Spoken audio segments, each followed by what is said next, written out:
All right, shalom, shalom.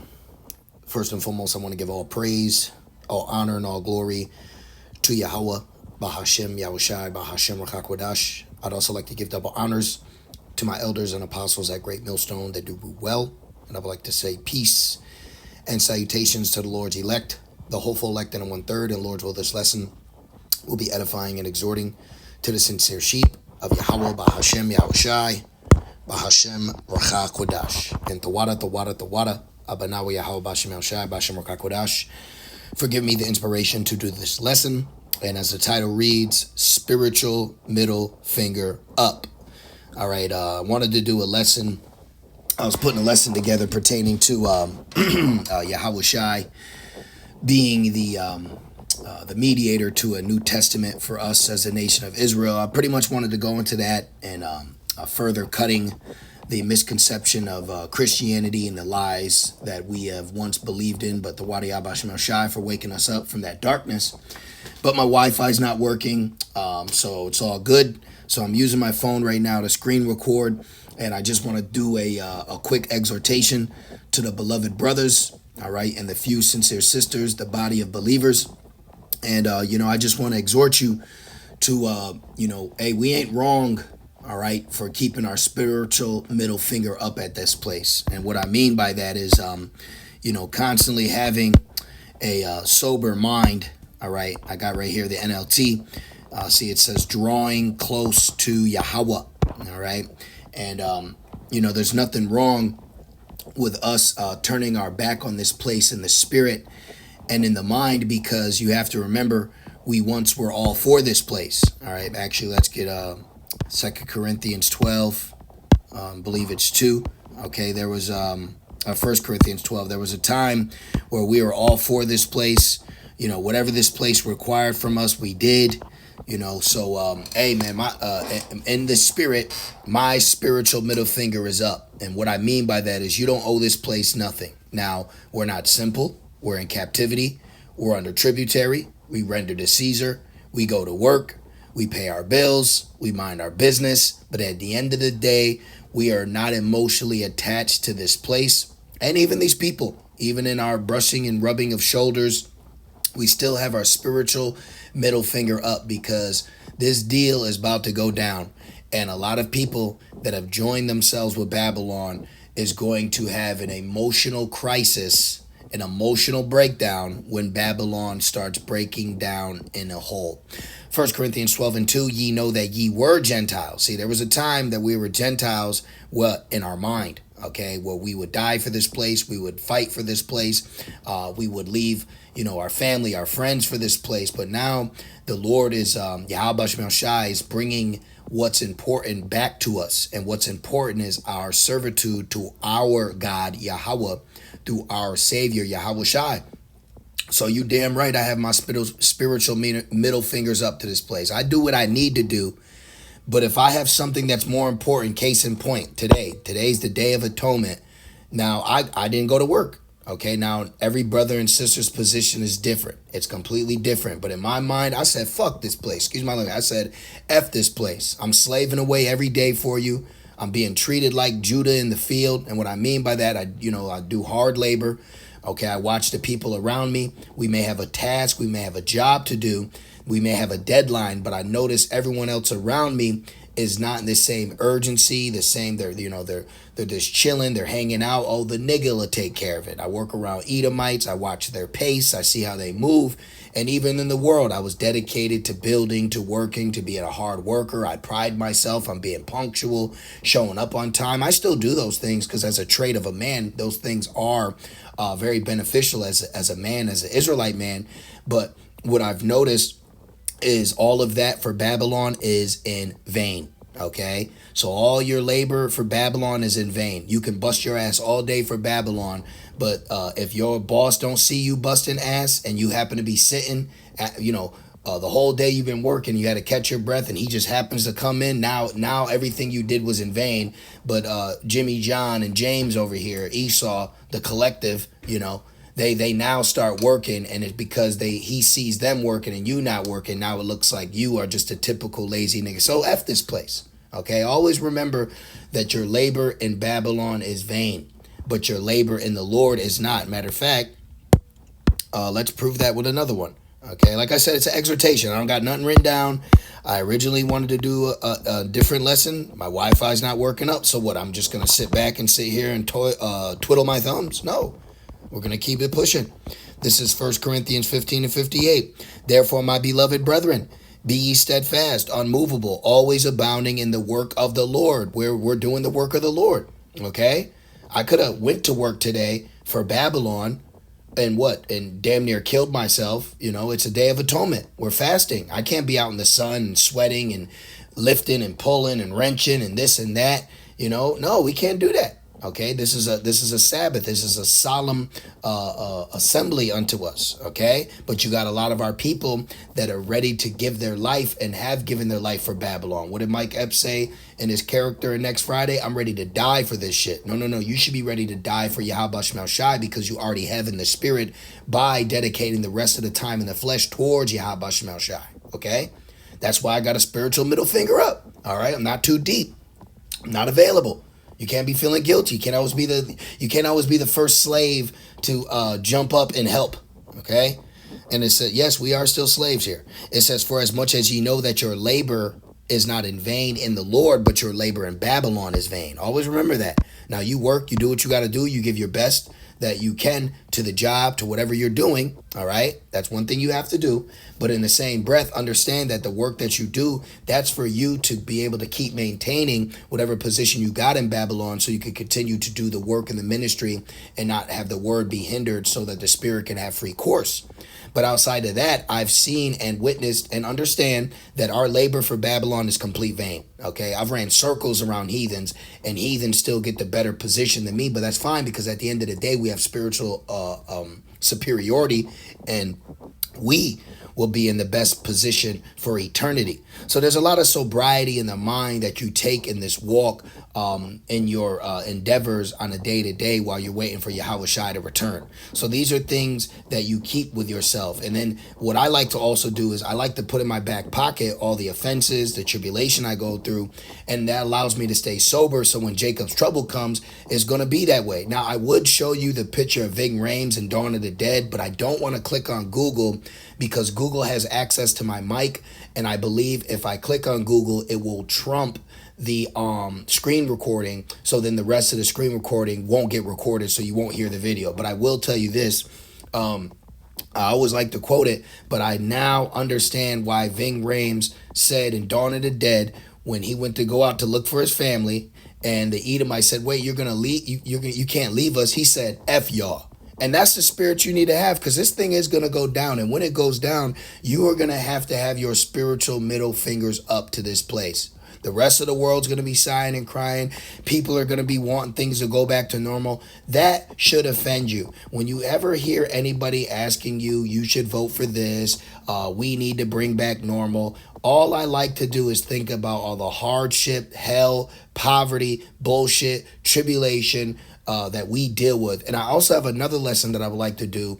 It's not white versus black, it's righteous versus wicked. Because right now, if you notice, Jake is winning too, man. Okay, but you know who's getting the short end of the stick right now? Righteousness, honestness, the elect, the hopeful elect. So right now, you are experiencing racism because you're a righteousness, not because you're just so-called black. Okay, that's not it. You got transmissions winning. You got the N-Dub winning. You got Moe's winning. Okay, you got everybody winning right now except for the hopeful elect. That's why you got to keep your spiritual middle finger up. Okay, it says, ye know that ye were Gentiles carried away unto these dumb idols, and that's when they loved you. All right, that's when they loved you. What's that? 1 Peter 4. Let me grab that real quick. I think it's 1 Peter's. Let's put a riot. I think it's 1 Peter's 4. Feels good to do a screen recording. I haven't done one of these in a while. Yep, right here. And that's another thing I'll exhort to you, brothers. If an issue comes up with you doing a lesson, we'll find a way around it. We can't always just easily accept the defeat. It's not a defeat, it's a battle. All right, so let's go down to 1 Peter 4 and 4. It says, wherein they think it strange. All right, matter of fact, NLT it. All right, let's NLT it. 1 Peter 4 and 4. It says, of course, your former friends, right, when you were a Gentile. Remember that? Remember all the friends you used to have? Of course, your former friends are surprised when you are no longer plunged into the flood of wild and destructive things they do.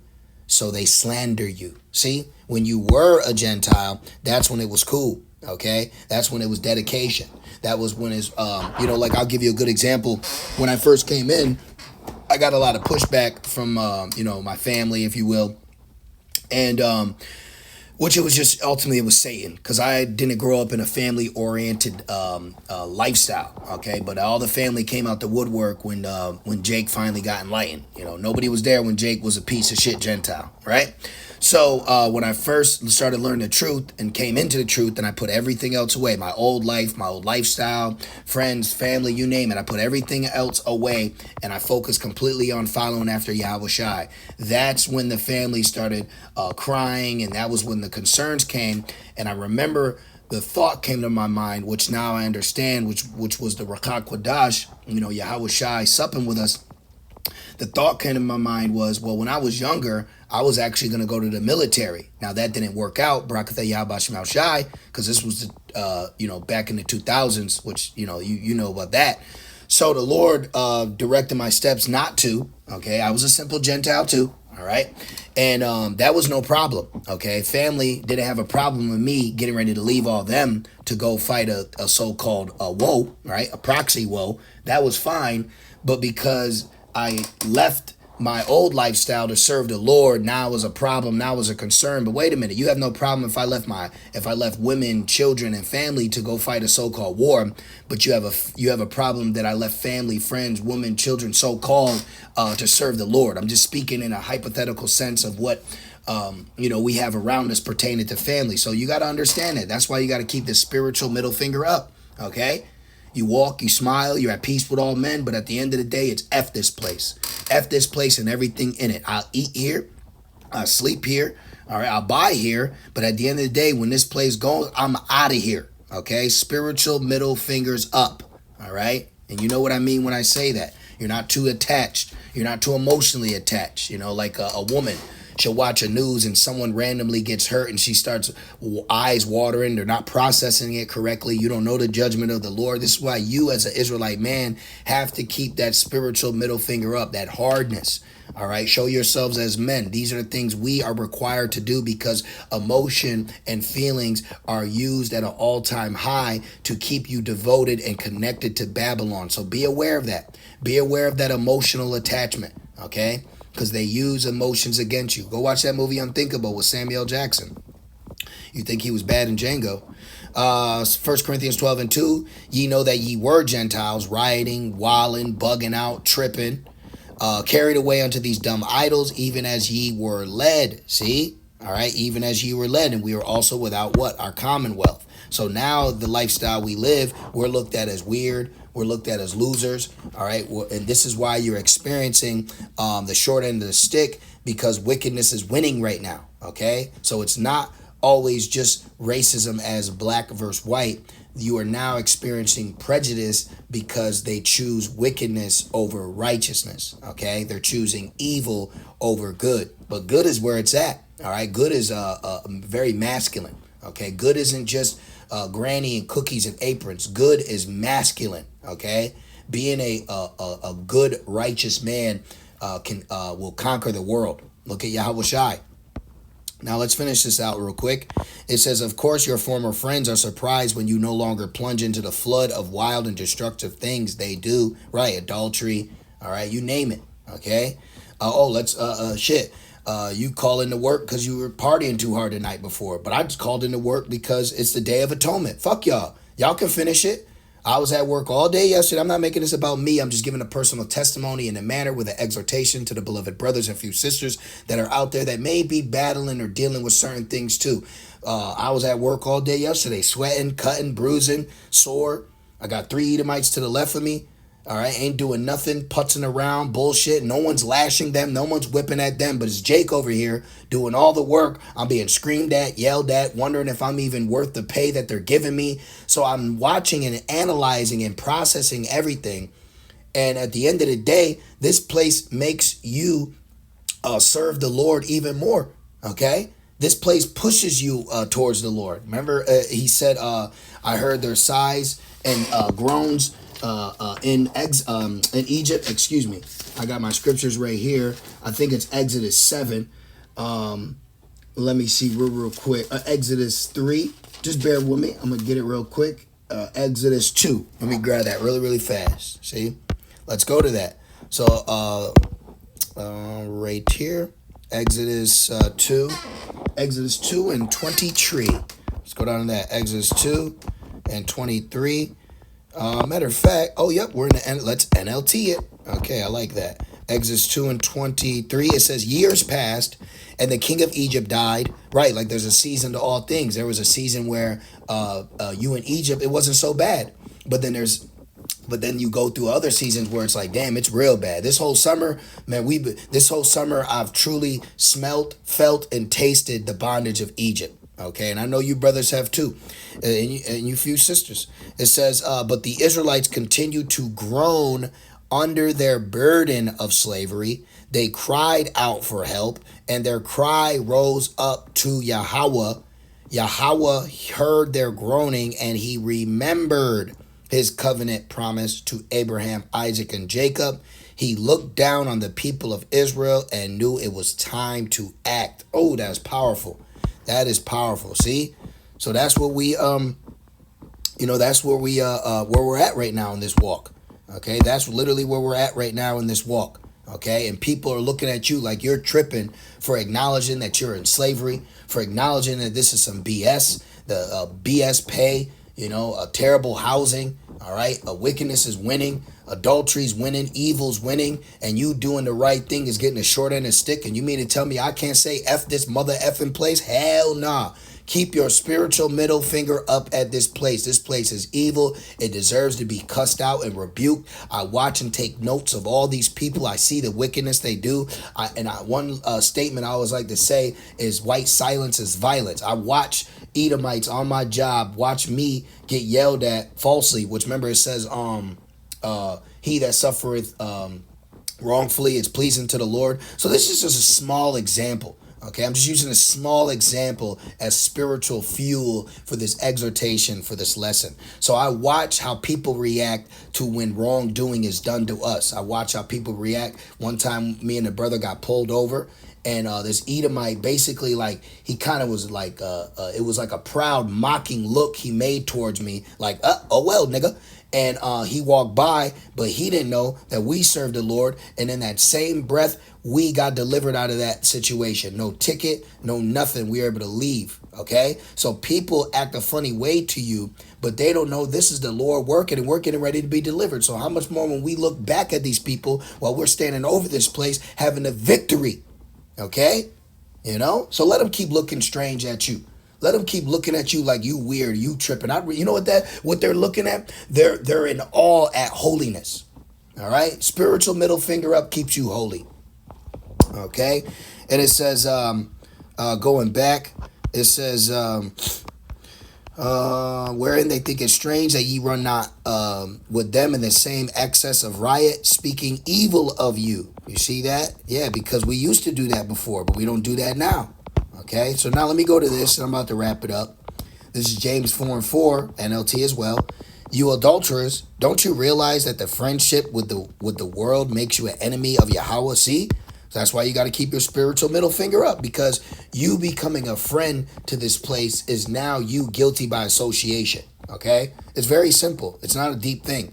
If you have a problem with someone, and that problem spills over, and now you see someone that you know and they're with them, well, now they are a part of your problem. Okay, so the Lord has a controversy with Israel. That's why you shouldn't be amongst them. It just comes to mind. The Lord has a controversy with 2/3 of his people, but then you got Israelite teachers and quote unquote leaders, false prophets, false shepherds that are hanging with the niggas of the world, the niggettes of the world, the darkness of this world, and using the truth to hang in the club, and using social media platforms to proclaim that they're doing God's work. No, you're using quote unquote God in the Bible and the gospel as an excuse to go out and be a nigga with niggas.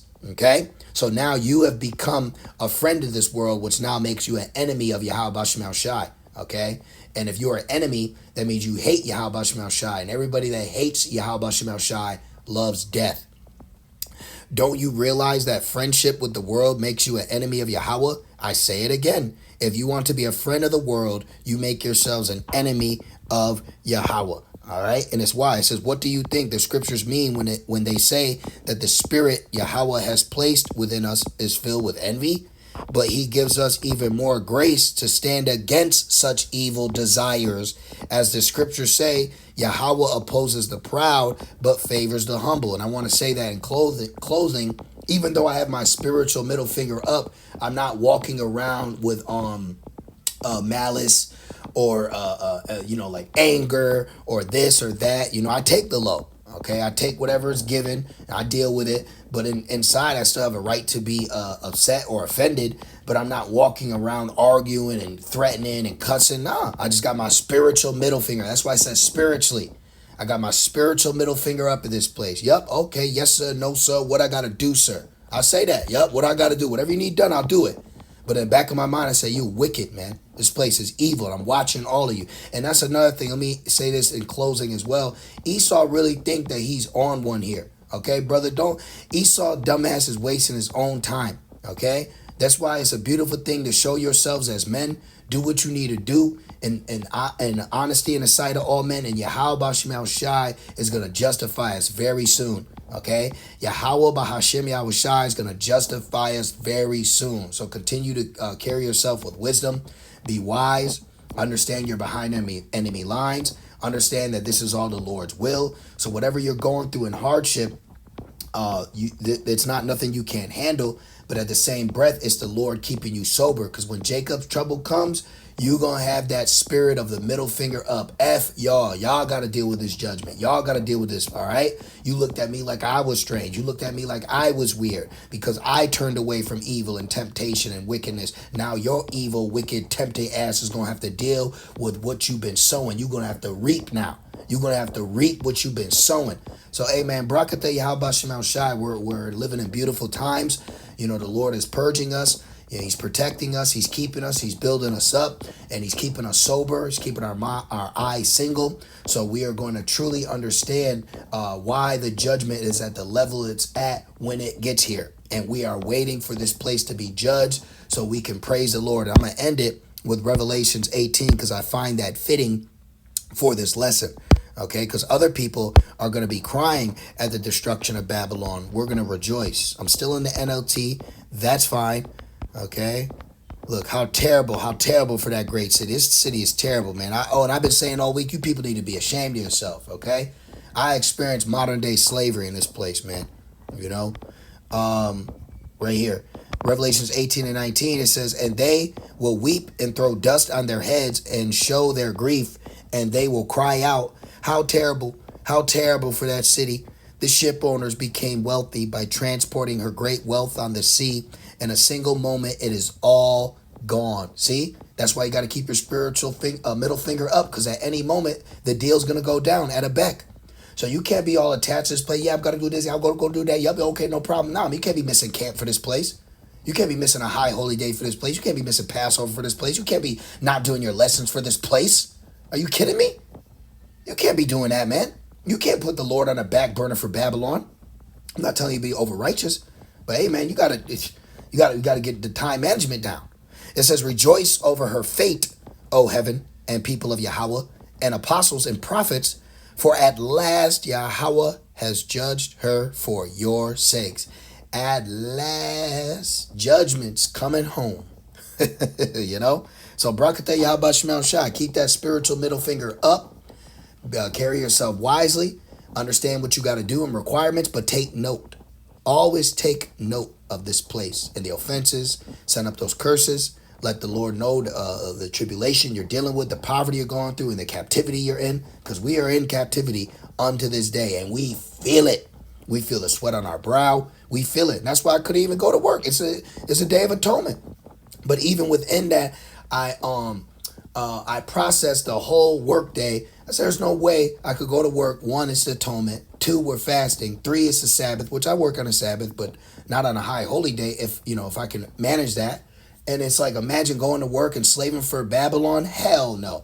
Hell no. Hell no. Do not be a living sacrifice for Babylon. All right, so I'm going to leave it there. I pray that this lesson was edifying, comforting, and exhorting. I just want to say, call halal, Yahweh, Bahashem, Yahushai, Bahashem, Rakakwadash.